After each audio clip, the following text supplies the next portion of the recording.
Ang kwento ni Tomby. Ang kwentong ito ay hango sa totoong buhay. Mula ito sa isa nating tagapakinig na itago na lang natin sa pangalang Istoy. Taong 1980. Leganes, Iloilo. Anak ng isang manggagamot itong si Istoy. Nang mga panhong ito, sinasanay siya ng ama sa larangan ng panggagamot. Mula sa pinakasimpleng bati ng engkanto hanggang sa mga sakit na gawa ng tao kagaya ng kulam at barang. Nasa edad 20 taong gulang si Istoy nang gamutin niya ang pinakaunang pasyente. Noong una inakala lang ng binatang pangkaraniwang bati lamang ito. Ngunit nakailang balik na ang pasyente. Hindi pa din ito gumagaling.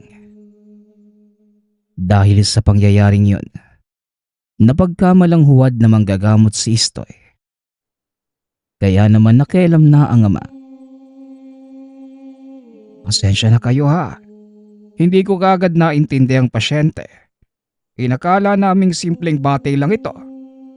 Mahusay ang mambabarang na dumali sa anak nyo. At aaminin kong mabigat ang parusang ibinigay niya sa bata. Sabihin nyo nga sa akin, may nakaalitan ba kayo? Tanong ng tatay ni Istoy. Natawagin na lang natin sa pangalang Franco. Teka ka Franco, nabarang ang anak ko. Paano nangyari yon? Sa naaalala ko, wala namang kami nakaalitan maliban na lang sa mga taong naiinggit sa amin. Tugon ni Mang Kaloy. Kaunting kaalaman tungkol sa pamilya ng pasyente. Mula sa isang prominenteng pamilya ang mga ito. Nagmamay-ari na malaking tubuhan sa bayan. At masasabing nakakaangat sa lahat ng taga roon ang pamilya ni Mang Kaloy. Kaya marami din ang naiinggit. Maaaring gano'n ang nangyari. Pero may ideya ba kayo kung sino ang mga ito? Tanong ni Ka Franco. Hindi naman magawang ituro ni Mang Kaloy kung sino ang maaaring may gawa. Hindi po ako sigurado Ka Franco. Dahil napakarami nila kung iisa-isahin ko. Halos lahat ng kapitbahay namin sa subdivision. Masasabi kong naiinggit sa katayuan namin. Tugon ni Mang Kaloy. Kung ganon, isang paraan lang ang maaari nating gawin. Kailangan kong kumuha ng dugo mula sa iyong anak. At yon ay kung ipapahintulot mo. Kung ito lang ang tanging paraan para gumaling ang anak ko, sige papayag ako. Gawin po ninyo ang lahat para malaman kung sino may gawa. Wika ni Mang Kaloy. Nang makuha ang pagsang-ayon ni Mang Kaloy, sinimula ni Ka Franco ang isang ritual upang matunton ang may gawa. Gamit ang dugo mula sa pasyente at ilang hibla ng buhok ay nagawang matunton ni Ka Franco ang kinaroroonan ng mambabara. Nagawa ko nang malaman kung sino ang may gawa. Pero hindi ito ang taong may galit sa iyo. Hinala ko, binayaran lang siya para parusahan kayo. Wika ni Ka Franco. Sunod niyang ginawa ay ang pagpapasapi sa mambabara. Ngunit sadyang madulas ito at hindi niya magawang mahuli. Mukhang kailangan nating sadyain sa kinaroroonan niya ang mambabarang ha. Hindi ko siya kayang papasukin sa katawan ng anak ninyo. Wika ni Ka Franco. Ano po ang maaari nating gawin Ka Franco? Tanong ni Mang Kaloy. Ako na ang bahala sa lahat. Ang gagawin nyo na lang, manatili sa tahanang ito at wala kayong gagawin hanggat wala akong sinasabi. Tugon ni Ka Franco. Hindi na sinabi ni Manong Franco ang binabalak. Kagad itong lumabas ng tahanan.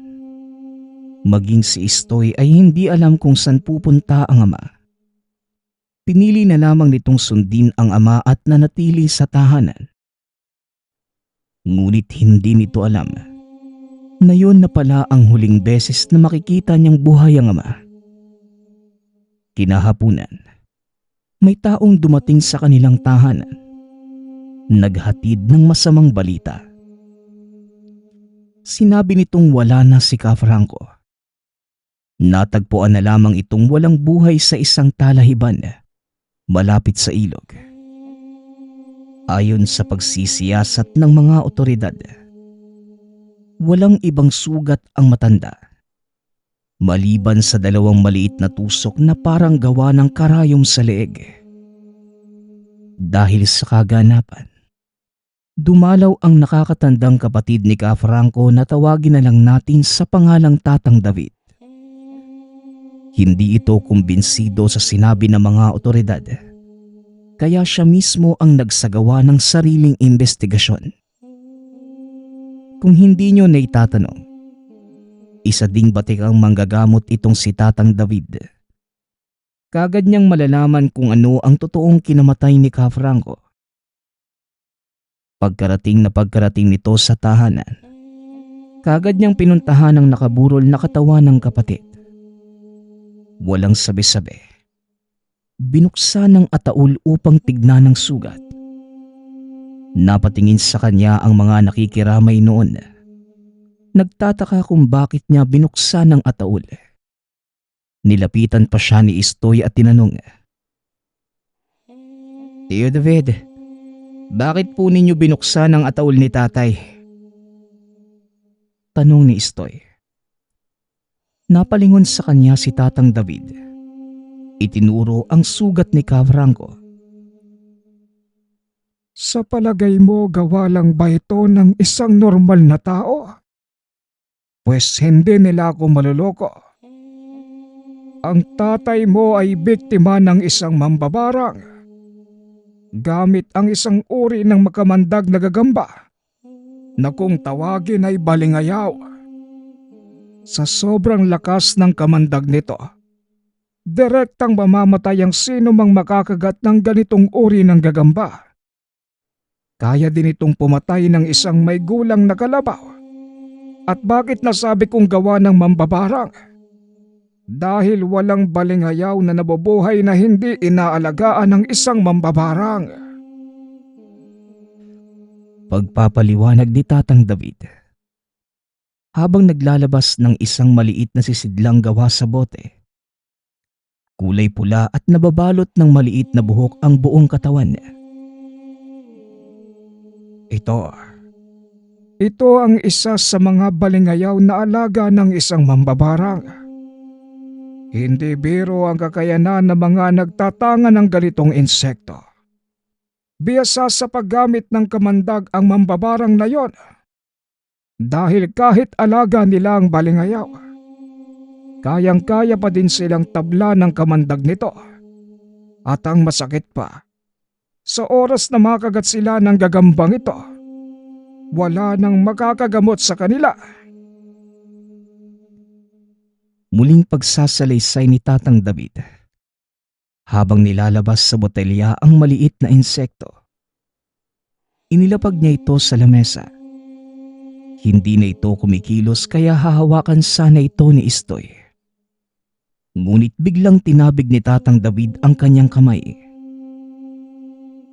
"Aray, tiyo, para saan naman po yun?" Reklamo ng binata. "Huwag mong hahawakan ng kamay mo ang patay na katawan ng balingayaw. Dahil nakakalat ang laso nila sa katawan. Bago sila mamatay, naglalabas sila ng langis na kusang kumakalat sa buong katawan upang hindi sila makain ng langgam at iba pang mga hayop. At sa oras na dumikit sa balat mo ang buhok ng balingayaw, kusang kakalat ang lason sa kamay mo hanggang sa buong mong katawan." Tugon ni Tatang David. Napalunok ng laway si Istoy at nagpasalamat dahil naagapan ng tiyuhin ang paghawak niya sa balingayaw. Kung hindi basta-bastang mambabarang ang pumatay kay tatay, paano po natin sila matatalo? Hindi pa kumpleto ang aral ko, Tio David. Tanong ni Istoy. Ano ba sa tingin mo ang ginagawa ko dito? At bakit sa palagay mo, may hawak ako na isang balingayaw? Balik na tanong nito sa binata sabay talikod. Kung hindi nyo na itatanong, mas naunang maging manggagamot si Mang David kesa kay Ka Franco. Ang totoo, siya pa ang nagturo ng lahat ng nalalaman nito. Ipunin mo ang mga kasuotan ng tatay mo bago siya namatay. Dalhin mo sa likod ng bahay. At doon ako mag-aantay. Wika ni Tatang David. Hanggang sa tuluyan na itong lumabas ng tahanan. Mag-aalas 9 na ng gabi ng oras na yun. Unang araw ng lamay kaya hindi gaanong marami ang tao. Kinuha ni Tatang David ang pagkakataong yon upang isagawa ang ritual para matunton ang mambabarang na may-ari ng balingayaw na kumagat kay Ka Franco. Hindi naman na siya nahirapan dahil nagpang-abot ito at ang nasabing mambabarang. Kaso nga lang, hindi niya napaghandaan ang taglay nitong kakayanan. Pagkarating ni Istoy sa likod ng tahanan, nakita nitong naghahanda ng isang maliit na altar si Mang David. Nilapitan niya ito bitbit ang mga kasuotan ng ama bago ito namatay. Inilapag ito na matanda sa altar at nagsindi ng ilang itim na kandila. Akmang magtatanong pa sana si Istoy nang biglang sumenya si Mang David na tumahimik. Huminga ng malalim ang matanda. Nagsimulang bumulong ng mga orasyon sabay ihip sa damit ng kapatid. Ilang beses niyang inulit ito at nagpaikot-ikot sa ginawang altar habang itinataas baba ang mga kamay. Nanatiling nakaobserba si Istoy hanggang sa bigla na lamang. Huminto ang matanda at napalingon sa mga taong nasa labas ng bakuran. Dahil sa pagtataka, tinignan ito ni Istoy. Nakita ang isang hindi pamilyar na mukha ng lalaki. Nakatitig ito sa kanila ng masama. Nandito siya, Istoy. Sinisiguro niyang patay na ang iyong ama. At ngayong alam na din ng mambabarang na yan na hinahanap natin siya. Kaya gamitin mo ang lahat ng itinuro ng tatay mo. At protektahan ang mga taong nakikilamay habang susubukan ko siyang hulihin. Wika nito sabay hagis ng isang kandila sa lumang damit ni Ka Franco.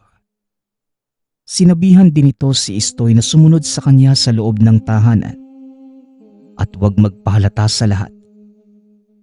Pumasok ang dalawa sa silid ni Ka Franco at doon nag-usap. Mas ligtas ang lugar na yon dahil balot ito ng proteksyon.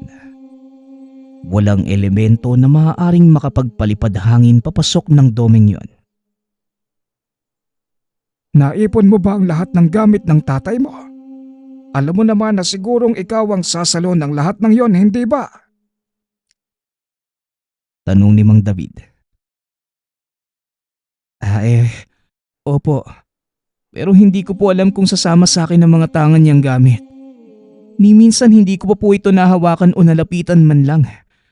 Kung hindi pa namatay si tatay, hindi ko pa po ito mahahawakan. Tugon ni Istoy. Tama lang na gano'n ang mangyari.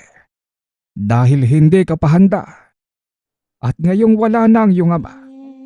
Masasabi kong hinog ka na at maaari mo nang gamitin ang mga ito. Hindi ka kulang sa kasanayan, Istoy. Alam mo kung ano ang kulang sa'yo. Tiwala sa sarili. Muling wika ni Tatang David habang iniaabot ang medalyon. libreta at mga konsagradong panyo ng ama. Pero tiyo, hindi ko po alam kung mapapagana ko ang... Naputol ang sasabihin ni Istoy nang bigla siyang titigan ni Tatang David ng masama.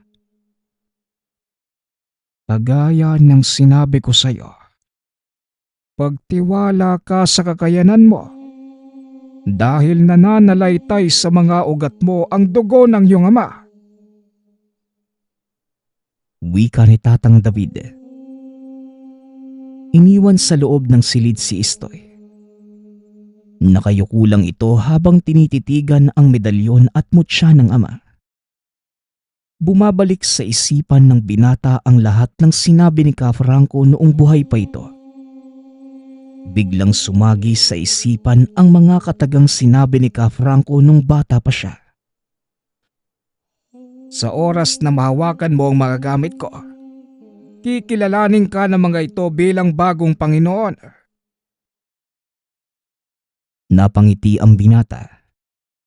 Dahil halos nakalimutan niya ang lahat ng sinabi ng ama. Dali-dali itong lumabas ng silid na suot-suot ang medalyon ng infinito at mutya ng nara na pagmamay-ari ng ama. Habang naglalakad palabas ng tahanan, ikinakarga din ng binata ang poder ng hawak niyang konsagradong panyo. At saktong pag-apak niya ng bakuran, nakita nito si Tatang David na nakatayo at nakatitig sa isang lalaki. Ito din yung nakita nila bago pumasok ng tahanan. Tila nagulat si Tatang David. Napalingon ito sa direksyon ni Istoy. Sabay sabing, Akala ko si Franco ang dumating. Ngayon sabihin mo sa akin, kung hindi ka nararapat sa gamit na yan, nagawa mo ngang itaas ang depensa mo. At ito ang naging batayan kong napapagana mo na ang gamit ng iyong ama. Ngayon, tignan mo ang lalaking yan. Kanina ko pang napapansin na hindi nag-aalis ng tingin sa ataol ng iyong ama. Mabuti pa siguro, maupo ka sa tabi ng kabaong at pakiramdaman ng mga mangyayari. wika ni Tatang David. Sinunod naman ito ni Istoy. Nanatili siya sa tabi ng kabaong ng ama. Nung una wala namang kakaibang nagaganap. Hanggang sa mapansin ng binata ang biglang pagdami ng mga insekto. At ang lahat ng ito ay nagtitipon-tipon sa itaas ng kabaong ni Mang Franco. Nilingon ni Istoy si Mang David. Ngunit laking gulat nito dahil wala na ang matanda sa kinauupuan. Maging ang lalaking nakita nila. Hindi na niya mahanap. Akmang aalis na sana siya. Nang biglang nakarinig na mahinang pagbulong mula kay Tatang David. Diyan ka lang. Huwag kang aalis. Ako na ang bahala sa isang to. Wika ni Mang David. Nanatiling nakatayo si Istoy hanggang sa naramdaman niya na tila unti-unting nawawala ang mga insekto. Inakala ng binatang maayos na ang lahat. Kaya pinili nitong hanapin ang tiyuhin. Ngunit laking gulat niya dahil pagkaalis ng binata sa harapan ng ataol ni Ka Franco. Napuno ito ng napakaraming ipis. Dali-dali nitong tinawag si Tatang David upang ipagbigay alam. Inikot ni Istoy ang buong tahanan at natagpuan ang tiyuhin sa likod malapit sa kakawian. Tiyo David, may nangyayari po sa ataol ni tatay. Wika ni Istoy. Napalingon si Tatang David. Dali-daling naglakad pabalik sa lugar na pinaglalamayan. Nanlaki ang mga mata ng matanda nang makita ang napakadaming ipis at alupihang naglalabasan sa ataol. Pinagpag nila ang mga ito. Mas lalo pa silang nagulat nang makitang hindi katawan ng tao ang naroon, kundi isang bulok na kahoy. Buhay pa ang iyong ama, Istoy. Hindi ko man lang naisip na kailangan pala siya ng mambabarang bilang pagkukunan ng pondong lakas. Maghanda ka dahil ngayong mismo hahanapin natin ang bahay ng mambabarang na yon. Wika ni Tatang David. Sabay taob ng ataol na may lamang sanga. Dahil sa nangyari, natakot ang mga tao at isa-isang nagsipagpulasan dahil sa takot. Naghanda na ding umalis ang dalawa papunta sa tahanan ng mambabarang. Ngunit bago pa man sila tuluyang makalabas ng bakuran, muling nagpakita yung lalaki kanina. Huwag na kayong magpakapagod sa paghahanap. Ako na mismo ang lalapit sa inyo. Bakit ba kasi ang hihilig niyong makialam? Ayan tuloy, napapahamak pa kayo. Wika nito. Nanlaki ang mga mata ni Istoy dahil nang tignan niya sa malapitan ang lalaki. Napagtanto niyang si Idong pala ito. Isa sa mga kababaryo nilang matagal nang nawawala sa lugar. Walang iya ka, Idong. Saan mo dinala ang tatay ko? Tanong ni Istoy. Wala kang dapat alalahanin. Dahil buhay pa ang iyong ama. Yan nga lang. Hindi na siya makakabalik dahil sa ginawa niyang pakikialaman. Pagkawalan mo ang kapatid ko, mambabarang. Kung ayaw mong matikman ang hagupit ng parusa ko sa iyo. Wika naman ni Mang David. Napangiti si Idong at tumugon. Aba, talaga naman. Ano matatakot na ba ako, tanda? Huwag mo kong takutin. Dahil kahit kailan, wala akong kinakatakutang sino man. Wika ni Idong. Dito na nagsimulang sugurin sina Istoy at Mang David. Hindi malaman ng binata ang gagawin ng mga sandaling yon. Nanatili itong tulala habang nakatayo sa harapan ni Idong. At para makaiwas sa ibinatong tigalpo ng mambabarang, itinulak siya ni Mang David papalayo. Ayos ka, Istoy. Hindi ito ang oras para tumunganga ka.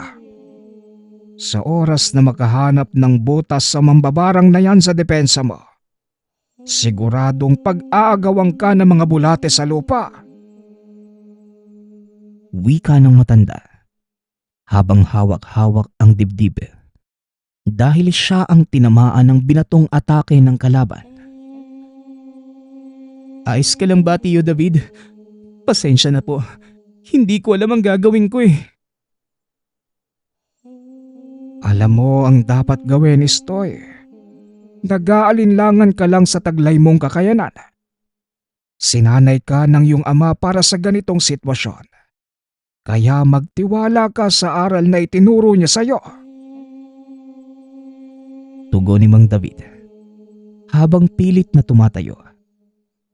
Alam ni Istoy na napuruhan ito at hindi nakakayanin pa ang isang malakas na atake mula sa kalaban. Muling nag-usal ng dasal ang kalaban. Napuno ng insekto ang katawan. Laking gulat ng dalawa dahil nang mawala ang mga insekto. Kasabay nitong naglaho si Idong. Maghanda ka, Istoy. Hindi natin alam kung saan magmumula ang pag-atake ng kalaban. Babala ni Mang David. Lingid sa kaalaman nito ang totoong lakas ni Istoy. Huwag po kayong mag-alala, Tiyo. Alam ko kung nasan ang totoong katawan ni Idong. Mahinang wika nito. Sabay usal ng isang dasal at tarak ng daliri sa lupa. Biglang nagsisigaw si Idong at lumantad ito mula sa likod ng isang puno. Halos hindi makatayo dahil sa lakas ng ataking binigay ni Istoy. Napatingin naman si Tatang David sa pamangkin at napatanong. Kailan mo ba natutunang gamitin ang dasal na yan? Ang alam ko, tatay mo lang ang nakakapagpagana niyan. Isang malakas na sandata ang dasal na yan. Dahil saklaw ng dome nito ang kapangyarihan ng kuryente. Wika ni Tatang David. Napangiti si Istoy at tumugon. Ito po ba? Nauna po kasing ituro sa akin ni tatay ang dasal ng arkanghel na si Metatron. Halos buong buhay ko po itong pinag-aralan. Ang totoo po, ngayon ko lang ito nagamit at hindi ako sigurado kung gagana eh. Pero kinakaawaan po yata tayo ng dakilang anghel ng Diyos. Wika ni Istoy. Matapos yun naglakad ito papunta sa kinaroroonan ni Idong. Namimilipit na ito kaya kampante ang binatang hindi na makakagawa pa ng anumang pag-atake ang kalaban. Ngunit laking gulat ng binata nang maramdaman ang isang insektong gumagapang sa likuran. Napasigaw si Tatang David dahil ang nakaamba ng kumagat ay isang balingayaw sa leeg ni Istoy. Istoy, sa leeg mo! Walang hiya kang mambabarang ka! Sigaw ni Mang David. Nagawang matabig ni Istoy ang insekto at saksamaang palad. Nakagat nito ang kanyang kamay. Ngayon, pagdusahan mo ang parusa ng kamandag ng balingayaw. Unti-unti nitong tutunawin ang mga laman mo hanggang sa tuluyang kang mabulak. Wika ni Idong. Inakala nitong nanalo na siya dahil nagawa niyang mapinsala si Istoy. Ngunit laking gulat ng mambabara nang biglang tumayo ang binata. Tinusok ng isang matulis na kahoy ang kamay. Hindi kami susugod ng walang kahandaan ni Dong. Tignan mo kung paano ko kukontrahin ang lasa ng alaga mo. Tugon ni Istoy. Napangiti naman si Mang David dahil napagtanto nito. Minaliit niya ang kakayanan ng pamangkin.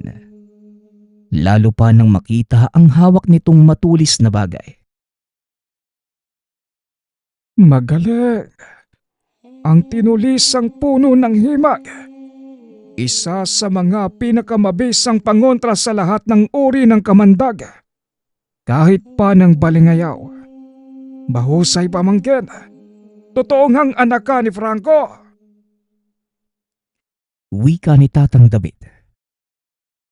Sa mga hindi nakakaalam, ang puno ng himag ang isa sa pinakamahalagang halamang gamot para sa mga albularyo. Mahirap hanapin ang punong ito. May sabi-sabing nagpapakita lamang ang puno sa mga karapat-dapat. Ngunit may mga taong nakakapagpatunay na kung may nabubuhay na puno ng lapnisan, may tumutubong himag sa hindi kalayuan. Balik tayo sa kwento. Nang matanggal ni Istoy ang kamandag, kagad nitong binato ng dasal na panggapos si Idong. Hindi nito magawang ikilos ang katawan, kaya nagawang lumapit ni Istoy. Hindi ako yung uri ng taong papatay ng kapwa para sa paghihigante. Kaya maswerte kay Dong. Pero bilang kabayaran sa ginawa mo sa tatay ko, maging sa ibang tao, tatanggalan kita ng kakayanan nang sa ganon mamuhay ka kagaya ng karamihan. Wika ni Istoy.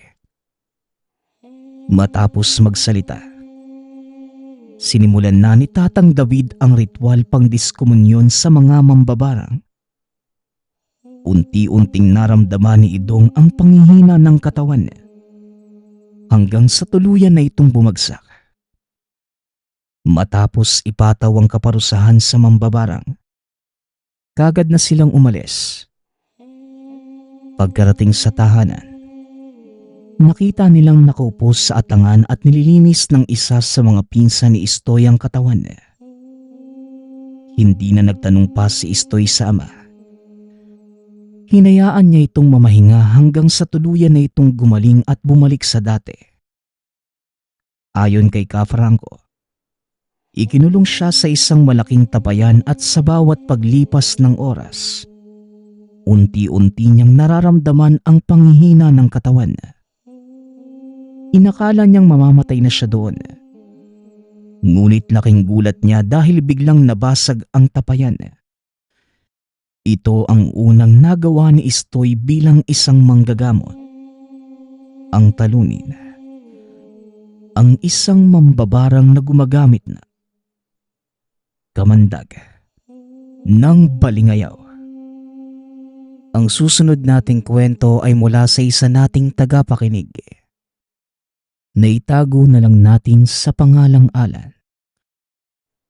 Taong 2004. Probinsya ng Siquijor. Nang mga panahong ito, kakalipat pa lamang ni Alan sa lugar. Kasalukuyan siyang naninirahan sa bahay ng kaibigang si Andrew. Nagtatago ito sa mga otoridad, pati na din sa mga kamiyembro sa sindikato. Natuklasan ng kapulisan ang kanilang ilegal na gawain dahil lamang sa kanyang pagkakamali. Na-set up si Alan. Hindi niya akalain yung kainuman niya pala isang alagad ng batas. Nakanta niya ang mga hindi pwedeng malaman. Mabutit nakatakas pa rin siya sa kamay ng mga pulis. Alam niyang pinaghahanap na ang kanyang mga kagrupo. Alam din ni Alan na galit sa kanya ang kanilang amo. Kamatayan ang sasapitin niya sa oras na makita siya nito. Kaya't na mga panahong yun, ilang linggo din siyang nagtago sa maliit na tahanan ng kumpare. Mag-isa lamang din ito sa buhay. Tama naman ang kanyang napuntahan. Liblib at konti lamang ang tao sa lugar. Noong una, nangangamba si Andrew na siya ay patuloyin at baka madamay. Subalit nang bigyan ni Alan ng pera ang kaibigan, maluwag siya nitong tinanggap. Pareho naman silang gumagawa ng ilegal. Si Andrew ay nangingisda sa pamamagitan ng dinamita, kaya hindi nito alintana kung saan nanggaling ang bigay na pera ni Alan. Isang araw, may nabasang balita si Alan sa pahayagan. May nawawalang mga bata sa lugar. Gawa ito ng isang sindikato. Dinudukot para kunin ang lamang loob. Dahil sa nalaman, bigla siyang kinabahan. Alam niya na yung mga kagrupo niya ang gumagawa ng ganong klase ng krimen. Ibig sabihin lang, hindi pa ito nahuhuli ng mga pulis. Malaki ang posibilidad na manganib ang buhay dahil sa galit ng kanyang amo. Hindi lang simpleng pagkanta ang nagawa ni Alan. Dahil ninakawan niya rin ito ng pera na nagkakahalaga ng milyones. Ito ang dahilan kung bakit siya nagtatago. Kakakain lang nila ng mga sandaling yun. Ngunit nakita ni Andrew na namumutla si Alan. Kaya pinakalma siya nito. Ano ka ba naman pare?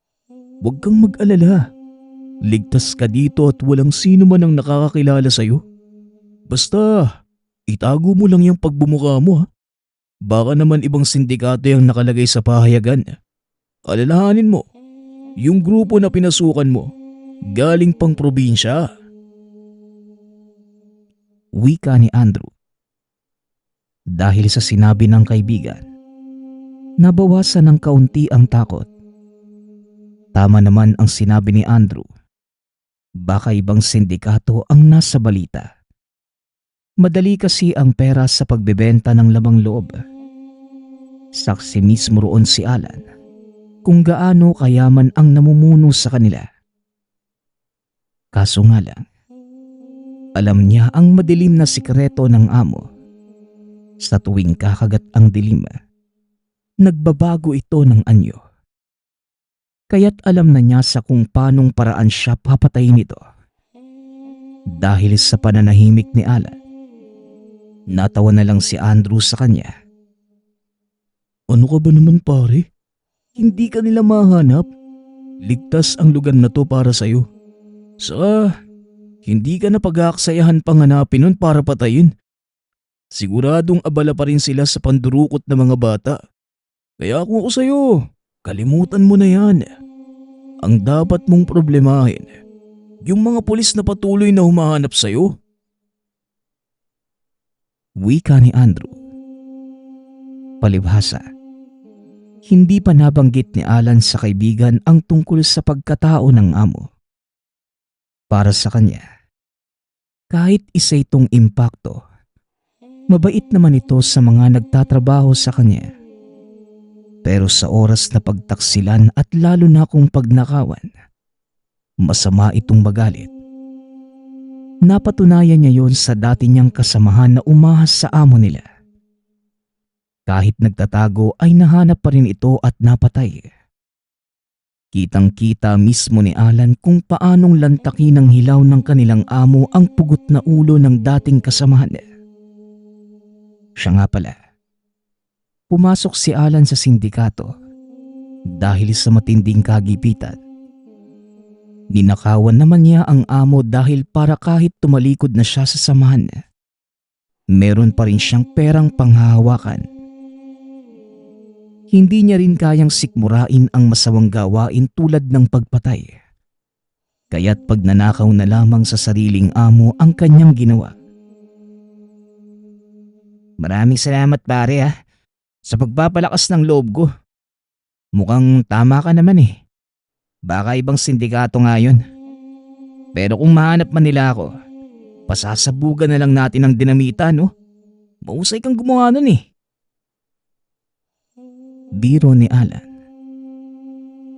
Hanggang sa isang araw, napagpasyahan ni Alan na lumabas para bumili ng pagkain. Balot na balot naman ito para hindi siya mamukaan. May dala din siyang baril bilang proteksyon. Naisipan niyang dumaan sa kakahuyan, natatagos papuntang bayan para walang gaanong makasalubong na tao. Dito niya napagtantong maganda pala sa gubat dumaan. Bukod sa merong matatayog na puno, marami ding yamang tubig kagaya ng sapa at batis. Naaaliw ito sa mga nakikita. Ngunit sa kalagitnaan ng paglalakad, meron siyang nakitang abandonadong bahay. Nagtaka ito dahil meron palang naninirahan sa ganitong klaseng lugar. Maliit lamang yung tahanan. Yung dingding ay nilulumot na dahil sa kalumaan. Noong malagpasan niya ito, nagulat siya nang meron itong nalanghap na masangsang na amoy. Parang sariwang dugo. Sa uri ng trabaho dati ni Alan, kabisado na niya ang aroma ng isang bagong patay na katawan. Hindi nga nagkamali si Alan. Yung dugong naaamoy ay sa tao. Malakas ang kutob niyang merong mali sa bahay. Kaya nagmadali na siya sa paglalakad. At nang makabili na ng pagkain sa bayan, hindi na siya dumaan doon pa uwi. Sa hindi malamang dahilan, nararamdaman niyang hindi siya ligtas sa lugar na yon. Nakwento niya naman ito sa kaibigang si Andrew. Pero ang sabi nito, matagal nang walang nakatira doon, magmula ng maliit pa lamang. Napaka-imposible na merong tumira dahil ang loob noon ay tinubuan na ng mga damo at meron ding tubig dahil sa ulan. Kaya't pinaniwalaan ni Alan ang kwento ni Andrew. Sa palagay niya, baka guni-guni lamang ang mga narinig kanina. Mabilis na lumipas ang araw. Walang nagbago sa ginagawa ni Alan sa buhay. Nagtatago lamang siya at kapag naubusan na ng pagkain, doon na lamang lumalabas para bumili. Pagsapit ng gabi, habang natutulog sina Alan at Andrew sa double deck, bigla silang nakarinig ng tunog ng isang sasakyan. Nagtataka si Alan dahil liblib ang kinalalagyan ng tahanan ni Andrew. Wala ring maayos na daan at malubak ang lupa. Biglang kinabahan si Alan. Sumagi sa isipan na baka kung hindi pulis. Natuntun na ng amo ang kanyang kinaroroonan.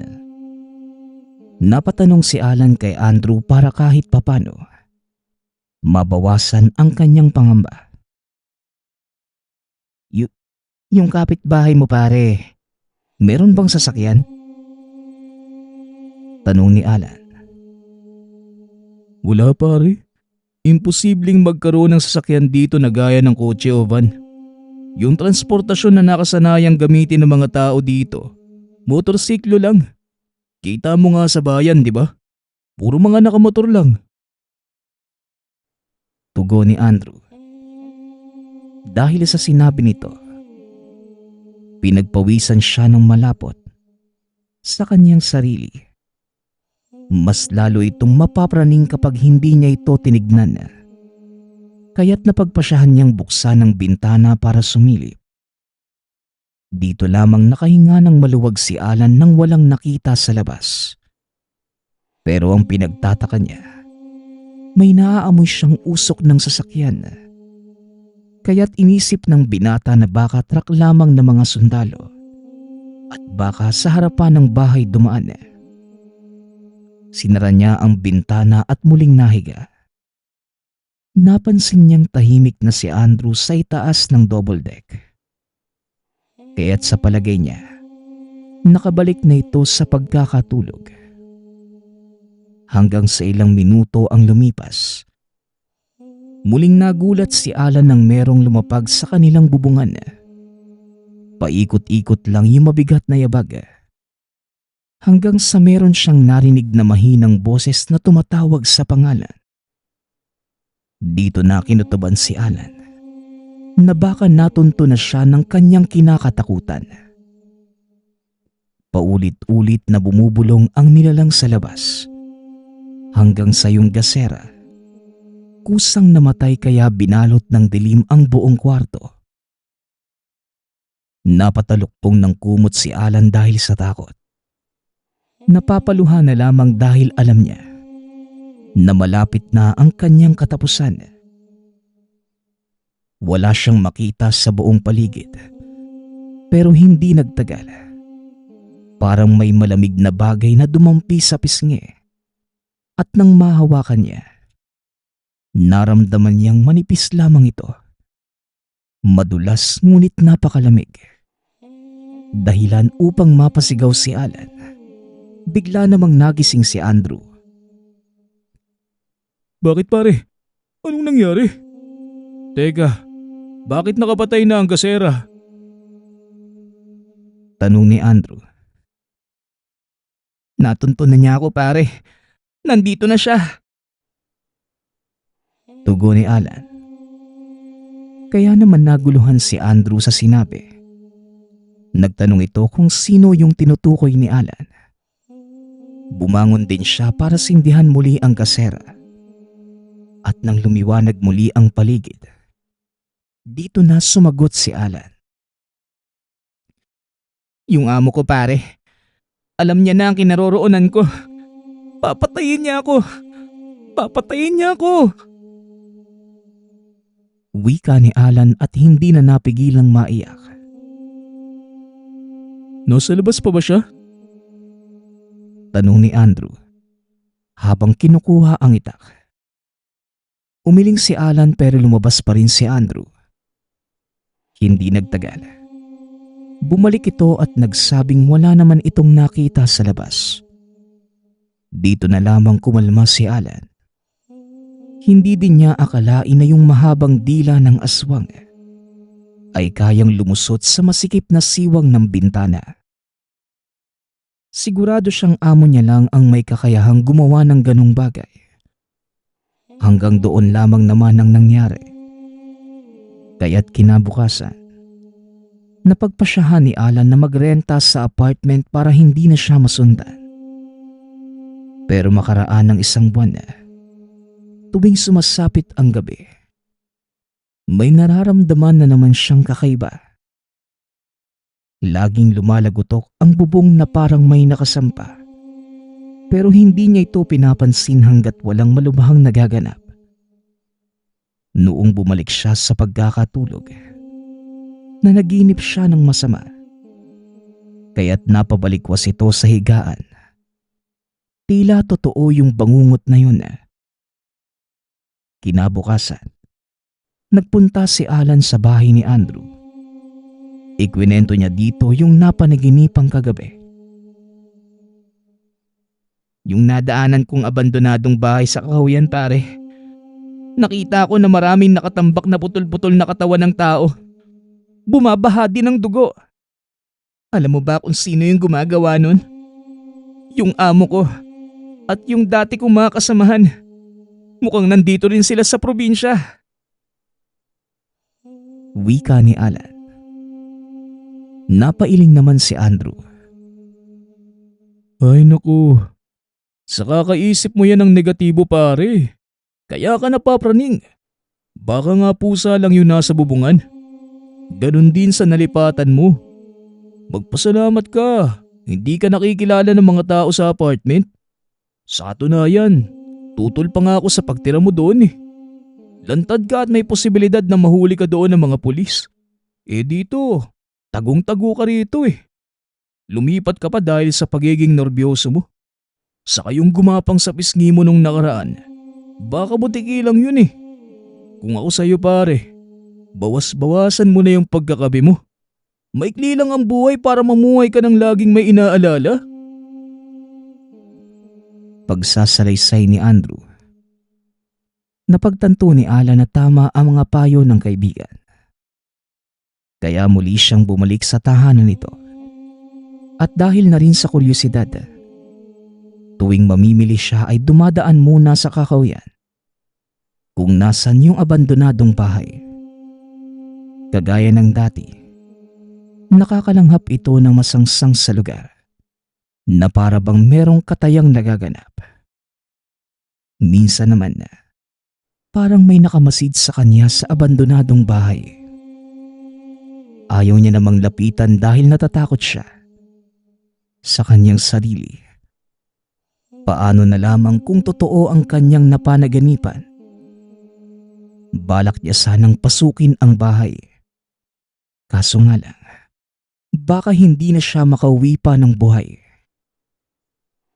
Ngunit dumating ang araw na gusto na niyang malaman kung anong meron sa loob ng abandonadong bahay sa Kakahuyan. Lumapit siya sa bintana. Nagtataka ito dahil nakita niyang malinis ang loob. Nawala na din ang sangsang na kanyang nalalanghap. Lumapit siya sa pintuan at itinulak ito. Kaagad namang bumukas hanggang sa pumasok na siya sa loob. Makintab ang sahig. Miski ang dingding ay bagong pintura. Kung hindi nagkakamali si Alan, meron ngang nakatira doon. Ngunit pinagsisisihan niya kung bakit pa siya pumasok. Merong lumabas galing sa kusina. Kilala niya ang taong ito. Walang iba kundi ang kanyang amo na merong hawak na bolo. Kumusta na Alan? Balita ko, kahit hindi ka na magtrabaho ng 1 taon, meron kang mapagkukunan. Dahil ba yan sa pagnanakaw mo sa akin? Kinuha mo yung dapat sa akin. Kaya't buhay mo ang siyang magiging kabayaran, bata. Wika ng amo habang tinataga sa dingding ang hawak na patalim. Kung ganun, totoong nasundan niyo na nga ako. Pero hindi ako magpapahuli sa inyo ng buhay. Sigaw ni Alan, sabay bunot ng baril. Napangisi ang amo at maya-maya pa. Nagulat si Alan nang dumating ang 6 na dating kasamahan. Namumula ang mga mata. Naglalaway habang nakatitig sa kanya. Hindi niya akalaing hinawaan na pala ito ng amo. Ngunit hindi nagpatinag si Alan. Binaril niya isa-isa ang mga ito. Laking gulat niya nang makitang nabutas lamang ang damit. Pero walang naging sugat ang mga ito. Napatawa na lamang na malakas ang amo habang nagsasabing, Aba, nasa'yo pala yung baril na binigay ko sa'yo ha. Hindi yan uubra sa amin. Walang kwenta ang armas na yan. Kaya't pagbabayaran mo ang ginawa mong pagnanakaw sa akin, Alan. Pagbabayaran mo! wika ng amo. Sabay palit ng anyo nito na gaya sa anim. Hindi malaman ni Alan kung paano nagawa ng mga aswang na tanggapin ang bala ng hindi tinatablan. Pero ng mga oras na yon, tanging pagtakbo na lamang ang magliligtas sa kanya. Kaya kumaripas na siya sa pagtakbo. Tanghaling tapat pa lamang. Kaya't noong makalabas siya sa abandonadong bahay, hindi na makasunod ang 7 impakto dahil sa sikat ng araw. Ito yung naging pagkakataon ni Alan na makalayo sa lugar. At nang makauwi, kaagad sinabi ni Alan sa kaibigan ang nangyari. Maging ito ay hindi makapaniwala sa nalaman. Kung ganun, totoo pala yung mga narinig mo? At sa abandonadong bahay pa talaga sila naninirahan ha? Huwag kang mag-alala pare. Merong taong makakatulong sa'yo. Mamaya pupuntahan natin siya. Wika ni Andrew. Napatanong si Alan kung sino ang kanilang sasadyain at kung anong maitutulong nito. Kaya't sumagot si Andrew. Sumama na lang siya at malalaman niya rin. Hanggang sa sumapit ang hapon, nagpunta na sila sa bahay ng mga kakilala ni Andrew. Grupo ito ng mga babae. Ang sabi pa ni Andrew, yung isa doon ay kanyang pinsan. Ang pangalan nito ay Isabel. Sinabi niya sa dalaga ang problema ni Alan. Kaya't nangako si Isabel. Tutulungan niya si Alan mamayang gabi kung sakaling umatake ang mga aswang. Noong naglalakad na pauwi, nagtanong si Alan kay Andrew. Andrew, anong may tutulong ng pinsan mo at mga kasama niya sa grupo ng mga aswang? Hindi naman sa minamaliit ko ang kakayahan nila. Mga babae sila at alagad ng dilim ang makakabangga nila. Ano bang klaseng grupo sila ha? Tanong ni Alan. Dito lamang nalaman ng binata ang sikreto nila Isabel. Ayon kay Andrew, isa silang grupo ng mga mangkukulam. Yun ang naisip ni Andrew para matuldukan na ang pinangangambahan ni Alan. Ang pangkat nila Isabel ay mga ulila na sa pamilya dahil sa mga aswang.